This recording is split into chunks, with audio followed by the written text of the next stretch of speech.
બધા અત્યારે મારા સાથે બધા વરસાદમાં નાયા છે. જોવો જોવો હવે એને લાગી છે ભૂખ, તો હવે એને જોવા આપું છું. આ મારો આકાશ છે, આ મારો દીકરો છે.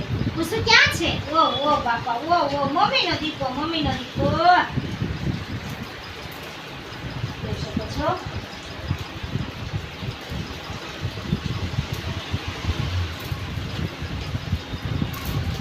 કોને ખાવાનું છે? મમ્મીનો દીકરો કોણ છે? મારો કુસુ છે, જાનવી છે. જાનુ ક્યાં છે મારી? બહુ આકાશ મમ્મી ક્યાં છે? દીકરાની મમ્મી ક્યાં છે? ઓ ઓ ઓ ઓ જોઈ શકો છો. મારા બધા ડોગ પણ એક અવાજ કરું છું પણ બધા સાથે એક મળીને રહે છે મારા જોડે. જોઈ શકો છો. આકાશ મમ્મી ક્યાં છે દીકો? મમ્મી ક્યાં ગઈ? મારી કુશુની મમ્મી. ઓ હો પેલા કુશુની મમ્મી. ચાલો યુટ્યુબના જોઈ ગયેલું હોય તો લાઈક કરજો, શેર કરજો અને ના ભૂલતા આવજો. જય શ્રી કૃષ્ણ. જય મહાદેવ.